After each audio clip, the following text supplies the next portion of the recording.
शुक्र है मुल्तान की फ़्लाइट मिल गई। ये रहे तुम लोग के टिकट्स और एयरपोर्ट से काजिम ले लेगा। Thank you uncle. अरे रिदा की कॉल आ रही है, बता दूं उसको? नहीं आंटी, अभी उसे कुछ मत बताइएगा, उसे बहुत बुरा लगेगा। मैं पहुंच जाऊंगी ना तो मैं उसे खुद फ़ोन करूंगी एंड आई नो वो समझ जाएगी। आंटी, मैं माही को ज़रूर छोड़ देती, लेकिन घर में सबको बुरा लगेगा। मैं जानती हूँ, कोई बात नहीं। चलो मेरा ख्याल है हमें चलना चाहिए, फ़्लाइट का टाइम हो। चलो। आ जाओ। मैं सामान देख लेती हूँ। फकीरा वो वाला काला बैग।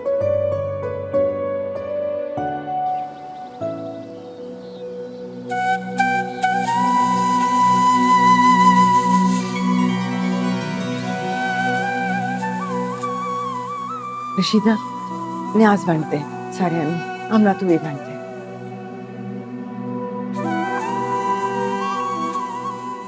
जी अस्सलाम वालेकुम। वालेकुम सलाम।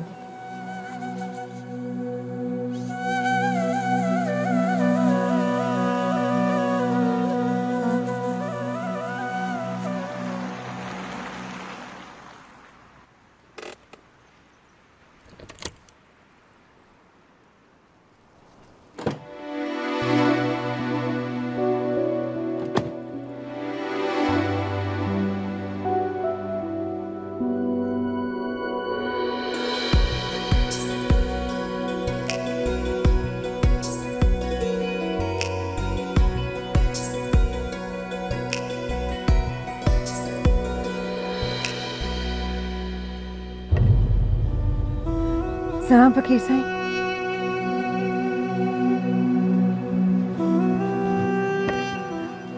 फकीर साईं, मेरे को दुआ तो देते जाओ। मेरा पुत्र है ना तैमूर, ना समझे नादान है, दिल दा बहु चंगा है। उससे किसी गाल तो बुरा नहीं मनाना फकीर साईं।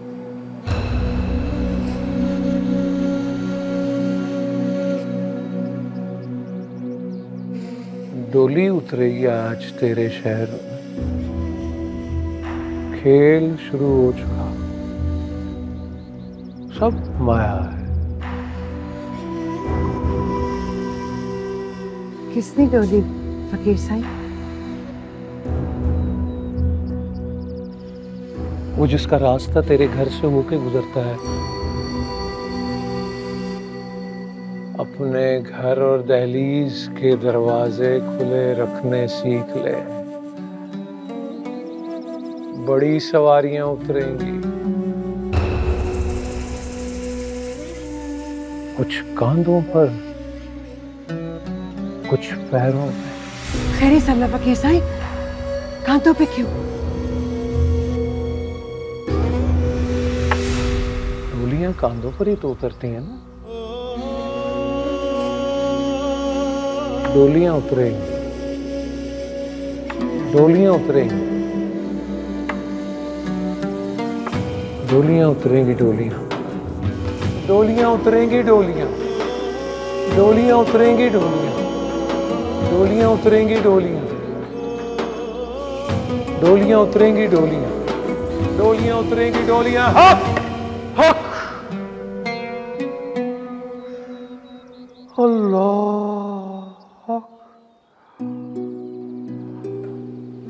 डोलियां उतरेंगी तेरे घर, डोलियां, डोलियां उतरेंगी।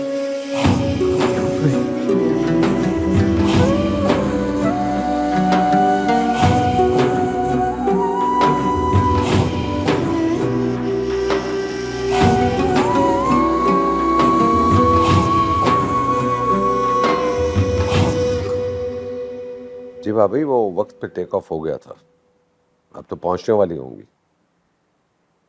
ठीक है, आप मुझे इत्तला कर दीजिएगा आ लाने के बाद।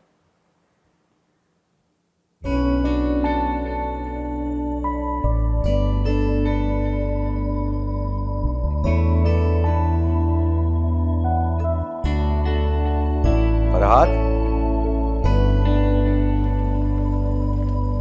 अस्सलाम वालेकुम सर। वालेकुम अस्सलाम। सारे काम हो गए थे? सारे काम हो गए थे सर, बैंक मैनेजर ने सारे चेक्स भी क्लियर कर दिए थे। वो आपसे बात करना चाहते थे लेकिन शायद आप बिजी थे। एक इमरजेंसी हो गई थी। वैसे मेरी बात हो गई थी बैंक वाले से। बैठो।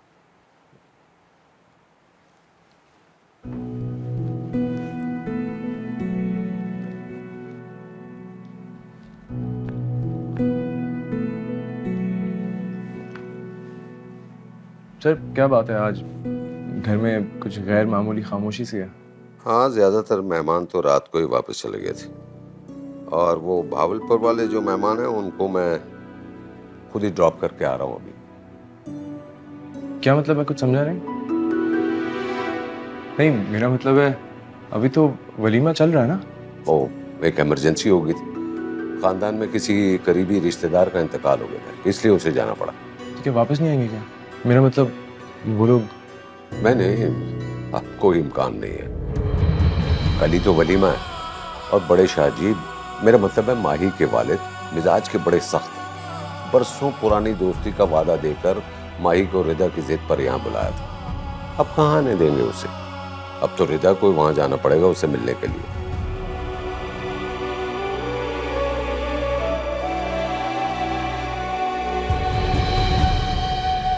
ठीक है, मैं कुछ देर के लिए आराम कर लूं। 2 हफ्ते से 1 मिनट भी मुझे आराम करने के लिए नहीं मिला। तुम खाना खा लो, फिर शाम को हम फंक्शन की डिटेल डिस्कस कर लेते। और तुम वो बॉक्सेस वालों से चेक कर लेना, कल लड़के वालों के लिए लेके जाने। ओके?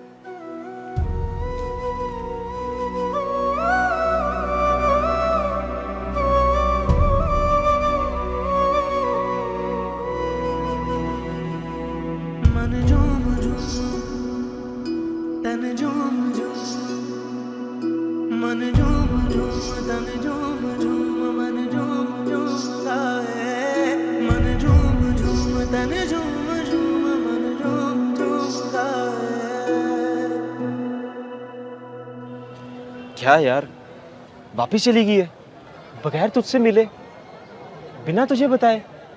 ये क्या कह रहा है तू? ऐसा कैसे हो सकता है? यही सच है। उसके अब्बा का फोन आया, बुलावा आया और उसको जाना पड़ा। फिर भी यार, एक दफा फोन तो कर देती, तुझे इत्तला तो दे देती अपने जाने की। वही तो मैं सोच रहा हूँ, जाने क्या परेशानी थी? वो नाराज थी ना मुझसे, इसलिए उसने फोन नहीं किया होगा। यार उसे फोन तो कर लेता। अगर उसने फोन नहीं किया, कम से कम पता तो चले माजरा क्या है। दर्जनों बार कर चुका हूँ, उस नंबर पे जो उसने मुझे दिया था अपने किसी काम के बहाने। मैं नहीं कहता था, ये सिर्फ और सिर्फ फादी के साथ खेल रही है। मतलब पूरा हुआ ओरंचू। ओए, ऐसी लड़की नहीं है वो, तुझे बताया है। बस नाराज थी दरवाजा बंद करने वाली बात पे, फोन आया और चली गई। तो रहने दे यार फिदी, बाला सच ही कह रहा है। इतनी उसे तुझसे लगन होती ना तो कोई फोन करती, फोन ना करती, कोई रुका, कोई इशारा, अपने जाने की बात तो बस कर रहे। वो जरूर कोई परेशानी होगी यार, तुझे क्या पता?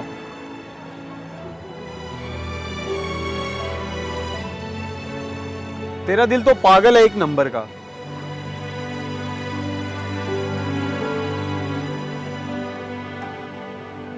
चल रहने दे, गई तो गई। तुझे लड़कियों की कमी है क्या? मोहल्ले की कितनी मरती हैं तुझ पे। परेशान नहीं हो, प्लीज बैठ जा। नहीं यार, मैं जाऊंगा उसके पीछे, ढूंढूंगा उसको, उसकी आंखों में देखूंगा और साफ बात करूंगा उससे। पागल हो गया है? तुम्हें पता भी है किस खानदान से है, कहाँ रहती है, कैसे मिलेगा उसे? वो किसी आसमान पे क्यों ना रहती हो या जमीन की 7वीं तह के अंदर, मेरा दिल कहता है मैं उससे मिलूंगा।